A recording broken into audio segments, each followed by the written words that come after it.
So as we see that this equation is now starting to come together, a lot of these other problems are going to start to make a lot more sense. So then the next problem says, show that total manufacturing costs per day increases as production increases for all x greater than 0. So this idea of increasing and increasing forever is absolutely tied into calculus and derivatives, right? So the total manufacturing cost is what we created up here, C of x, and increases as production increases for all x greater than 0. We're talking about the derivative,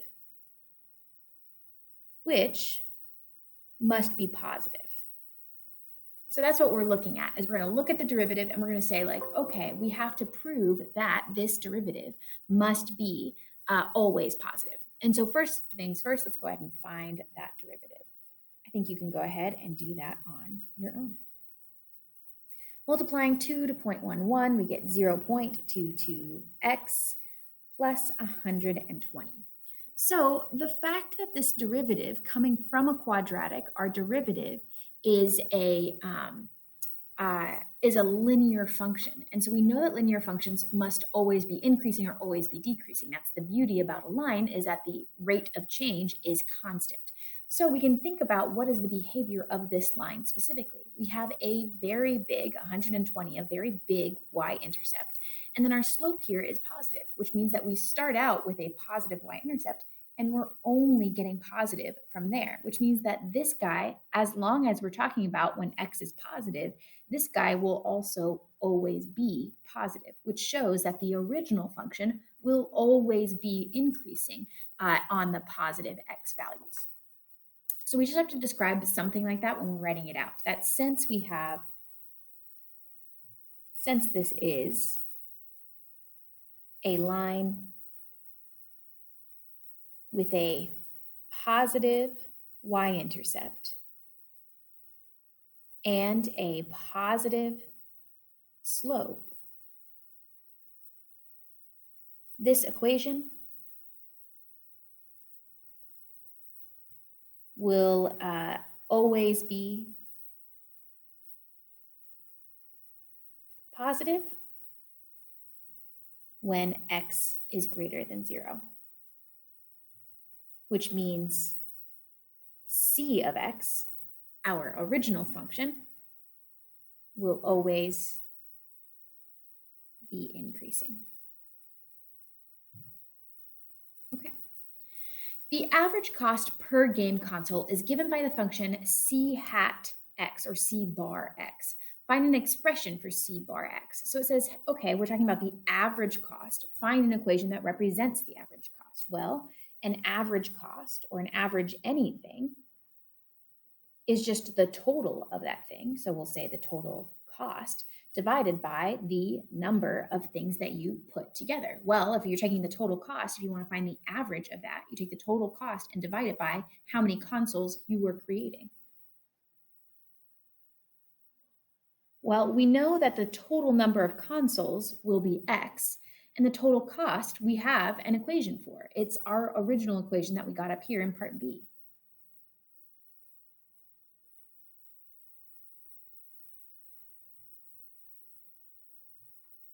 So we're just taking what we know. We know how to find the average. It's something that's been ingrained in us for a long time now. We're taking this idea of finding the average and we're applying equations into that idea. And this is just your expression, or in other words, your equation when you set it equal to c bar x. So that's your equation for this guy. So then it says, okay, well then find the minimum of the average manufacturing cost and the number of video game consoles which should be manufactured to minimize the average manufacturing cost. So we're going to take this guy and minimize it. When we're minimizing, we're saying when is the derivative equal to 0. We do not know how to find the derivative of this guy, but we do know how to graph it on our calculator and then use our calculator functions to graph the derivative also on our calculator. So that's what we're going to do. We're going to go to our graphing calculator. We're going to go in here, delete previous things.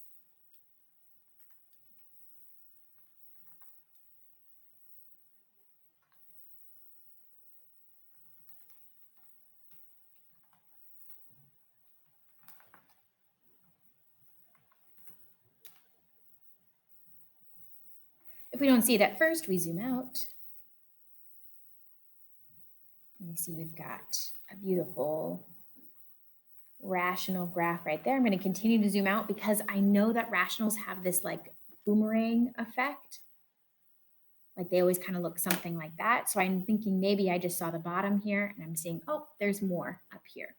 So there should be a couple clues there. I know how rational functions look, but then also we're probably talking about positive consoles being produced. So if at first we only saw stuff in the negative side, we probably still needed to zoom out in order to see like what's going on in terms of the positive side of our x values. Okay, so now we have our graph here that we can see it in full, and I'm going to go ahead and add in one more graph, which is my derivative.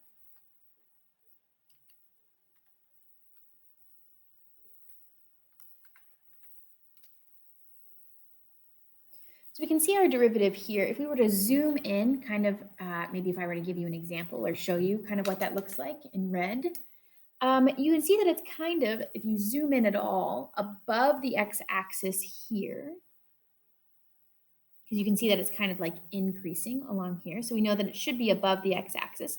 And then once it starts to decrease, then we can see that our derivative also goes then to the negative.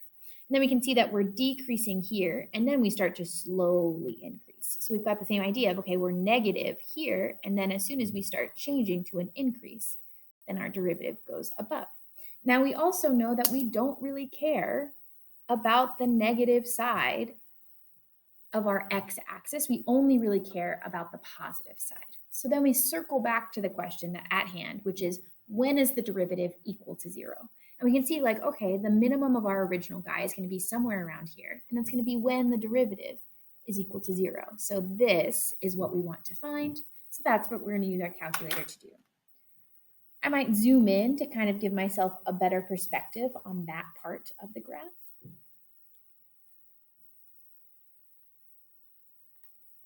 Maybe move some of these guys around so I can look further at what's going on closer to the x-axis.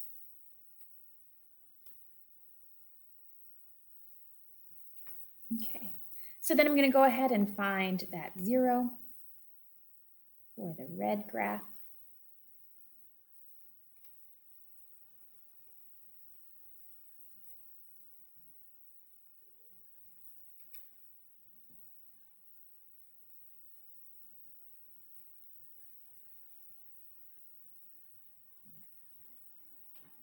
And it happens someplace that I don't think is instinctually apparent.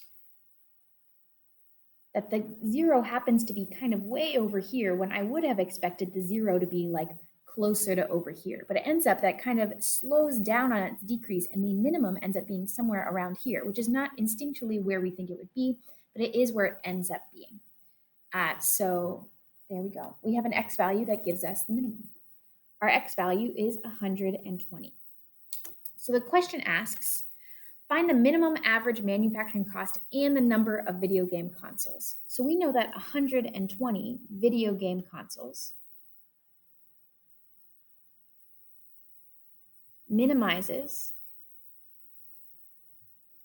the average cost. And then I want to figure out, well, what is that average cost? Which means we need to go back to our original function. So I'm going to trace on my calculator. I'm going to type in 120 and get 146 back as my cost. So each console costs on average $146 US dollars. And that happens when we produce 120 video game consoles. This is important for us to know as a business that like, hey, the minimum cost or the average cost per console is this much. Okay, so then how much do I want to sell? How much money do I want to make back in regards to my profit? So how much should I sell this for in order to get a larger profit? All right, next problem.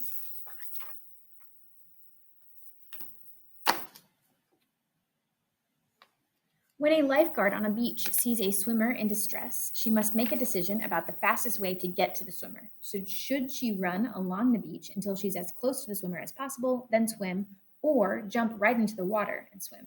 Of course, it depends on how fast you can swim compared to how fast you can run. Ignore any currents in the water. Suppose that the lifeguard is positioned at point 00 and a swimmer in distress is at point 350.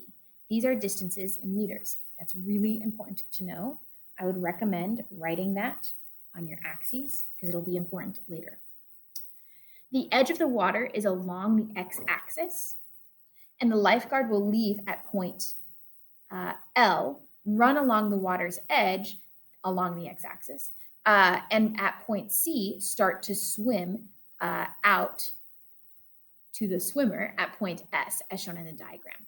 Now, C here is just plugged in or plotted as an example. C isn't actually right here. We are just saying like, hey, there's a point in which we leave. We could have put C here, or we could have put C here, but we're trying to figure out where should we put C? What are the coordinates of C in order to minimize the time that it takes for us to get to this swimmer?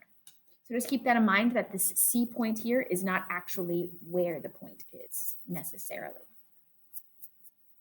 All right. So it says, given that the lifeguard can run at a rate of 3.5 minutes per kilometer and swim at a rate of 1 minute per 100 meters, where should point C be located in order to reach the swimmer as quickly as possible?